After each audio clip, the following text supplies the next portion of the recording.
तो फिर से आपका स्वागत है हमारे यूनिक क्लासेस में। और अभी तक जो लोग सब्सक्राइब नहीं किए हैं हमारे चैनल को सब्सक्राइब करें और प्रत्येक दिन आप बेहतरीन से बेहतरीन वीडियो पाएँ और जो हमें एक नई ऊर्जा दें।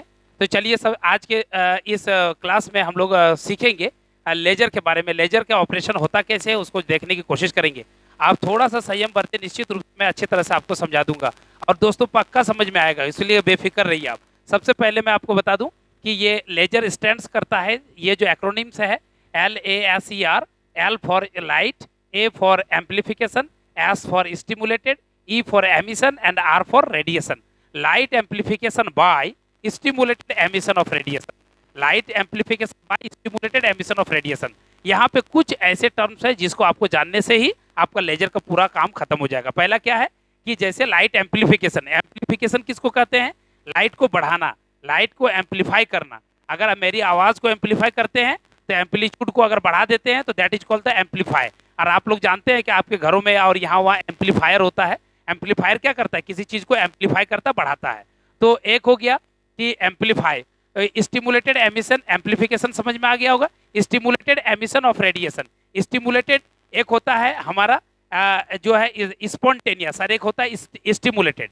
स्टिमुलेटेड का मतलब हो गया कि अगर आप जो है एनर्जी इस तरह से देते हैं, इस तरह से कि जिससे कि हमारा रेडिएशन निकले, हमारा रेडिएशन हो और वो ट्रांजिशन करता हो, तो उस तरह अगर एटॉम्स के ऊपर हमने एटॉम्स के ऊपर हमने एनर्जी दिया और वो अगर ट्रांजिशन करता है तो that is called the stimulated energy. Stimulated energy. इसको एमिशन तो एमिशन जानते हैं, रेडिएशन भी जानते हैं आप।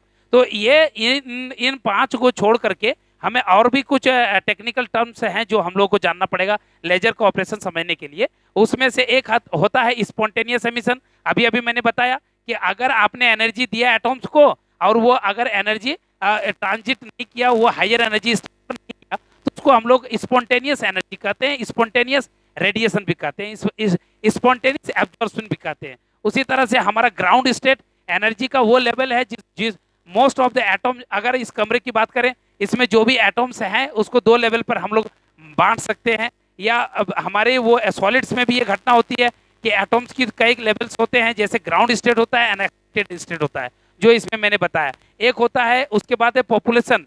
पॉपुलेशन किसी एक एनर्जी लेवल पर जो एटॉम्स की संख्या होती है उसको कहा जाता है पॉपुलेशन। तो पॉपुलेशन इन्वर्सन क्या होता है तब? अगर किसी एक्साइटेड, जनरली लोअर लेवल पर, मतलब ग्राउंड लेवल पर जिसको हम लोग कहते हैं, जो कि यहाँ पे मैंने दिखाया है ग्राउंड लेवल ये है। ग्राउंड लेवल पर एटॉम्स की संख्या हमेशा कम होती है, एटॉम्स की संख्या ज्यादा होती है, और एक्साइटेड स्टेट्स में एनर्जी एटॉम्स की संख्या बहुत कम होती है। तो इसको ये किसी एक एनर्जी लेवल पर जो ऊर्जा का किसी एक एनर्जी लेवल पर जो एटॉम्स की संख्या होती है हकीकत में, उसको हम लोग कहते हैं पॉपुलेशन। अगर ये पॉपुलेशन एक्साइटेड स्टेट्स में एटॉम की संख्या ज्यादा हो जाए और ग्राउंड स्टेट पे कम हो जाए तो इसको हम लोग कहते हैं पॉपुलेशन इन्वर्सन।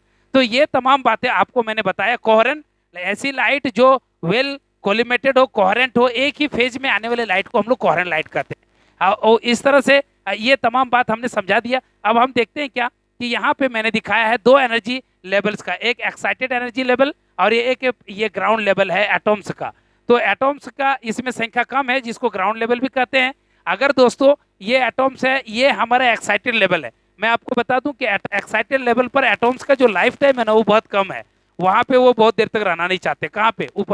ऊपर में उनका लाइफ टाइम है 10 to the power minus 9 second. मैंने एक सेकेंड को 10 के पावर 9 से भाग दीजिए, सोच सकते हैं कि कितना समय तक के लिए ये लोग एक्साइटेड लेवल पर मौजूद रहते हैं। उसके बाद कहाँ आएंगे? ये आएंगे ग्राउंड पर। जब ये आएंगे तो जो एनर्जी लेके गए थे वो एनर्जी दे के जाएंगे, मतलब एच न्यू। इन दोनों के बीच में जो एनर्जी का डिफरेंस है दोस्तों, वो E2 - E1 है, जो एच न्यू है।